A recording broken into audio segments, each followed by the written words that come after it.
ಮಂಗಳೂರಿನ ಬೈಕಂಪಾಡಿ ಬಳಿ ಸೋಮವಾರ ನಸುಕಿನ ಜಾವ ನಡೆದಿದ್ದಂತಹ ಚಿನ್ನಾಭರಣ ವ್ಯಾಪಾರಿಯ ಮೇಲಿನ ಸಿನಿಮೀಯ ಶೈಲಿಯ ದರೋಡೆ ಪ್ರಕರಣದ ತನಿಖೆ ಈಗ ಹೊಸ ತಿರುವು ಪಡ್ಕೊಂಡಿದೆ. ದರೋಡೆಕೋರರು ವ್ಯಾಪಾರಿಯಿಂದ ಅಪಹರಿಸಿಕೊಂಡು ಹೋಗಿದ್ದ ಐಷಾರಾಮಿ ಕಾರು ಬಂಟ್ವಾಳ ಗ್ರಾಮಾಂತರ ಪೊಲೀಸ್ ಠಾಣಾ ವ್ಯಾಪ್ತಿಯ ಬೆಂಚನ ಪದವಿನಲ್ಲಿ ಪತ್ತೆಯಾಗಿದೆ ಅಂತ ಮಂಗಳೂರು ನಗರ ಪೊಲೀಸ್ ಆಯುಕ್ತರು ಪ್ರಕಟಣೆಯಲ್ಲಿ ತಿಳಿಸಿದ್ದಾರೆ. ಪೊಲೀಸರು ಪತ್ತೆ ಹಚ್ಚಿದ ಕಾರನ್ನು ಪರಿಶೀಲಿಸಿದಾಗ ದರೋಡೆಕೋರರ ಕ್ರೂರ ಕೃತ್ಯ ಬಯಲಾಗಿದೆ. ವ್ಯಾಪಾರಿ ಕಾರಿನ ಗುಪ್ತ ಜಾಗದಲ್ಲಿ ಎಲ್ಲಾದರೂ ಚಿನ್ನ ಅಡಗಿಸಿಟ್ಟಿರಬಹುದು ಎಂಬ ಶಂಕೆಯಿಂದ ದರೋಡೆಕೋರರು ಕಾರಿನ ಇಡೀ ಸೀಟ್ ಕವರ್ಗಳನ್ನು ಹರಿದು ಹಾಕಿ ಸಂಪೂರ್ಣವಾಗಿ ಶೋಧ ನಡೆಸಿ ಧ್ವಂಸಗೊಳಿಸಿದ್ದಾರೆ. ಆದರೆ ವ್ಯಾಪಾರಿಯಿಂದ ಕಸಿದುಕೊಳ್ಳಲಾಗಿದ್ದ ಮೊಬೈಲ್ ಫೋನ್ ಇನ್ನೂ ಪತ್ತೆಯಾಗಿಲ್ಲ.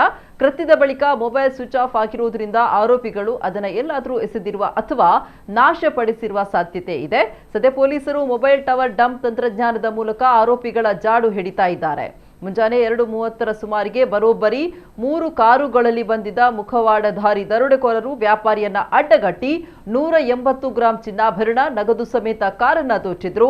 ಪ್ರಸ್ತುತ ಕಾರು ಬೆಂಚನ್ ಪದವಿನಲ್ಲಿ ಸಿಕ್ಕಿರೋದ್ರಿಂದ ಆರೋಪಿಗಳು ಇದೇ ಮಾರ್ಗವಾಗಿ ಹೆದ್ದಾರಿ ಮುಖಾಂತರ ಬೆಂಗಳೂರು, ಕೊಡಗು, ಧರ್ಮಸ್ಥಳ ಅಥವಾ ತಲ್ಪಾಡಿ ರಾಷ್ಟ್ರೀಯ ಹೆದ್ದಾರಿ ಮೂಲಕ ಕೇರಳಕ್ಕೆ ಪರಾರಿಯಾಗಿರುವ ದಟ್ಟ ಶಂಕೆ ವ್ಯಕ್ತವಾಗಿದೆ. ಹೀಗಾಗಿ ಪೊಲೀಸರು ಆಯಾ ಭಾಗದ ಟೋಲ್ಗೇಟ್ಗಳು ಮತ್ತು ಪ್ರಮುಖ ಜಂಕ್ಷನ್ಗಳ ಸಿಸಿಟಿವಿ ದೃಶ್ಯಾವಳಿಗಳನ್ನು ಕಲೆ ಹಾಕ್ತಾ ಇದ್ದಾರೆ. ಆರೋಪಿಗಳ ಪತ್ತೆಗಾಗಿ ಮಂಗಳೂರು ನಗರ ಪೊಲೀಸರು ವಿಶೇಷ ತಂಡಗಳನ್ನು ರಚಿಸಿ ಜಾಲ ಬೀಸಿದ್ದಾರೆ.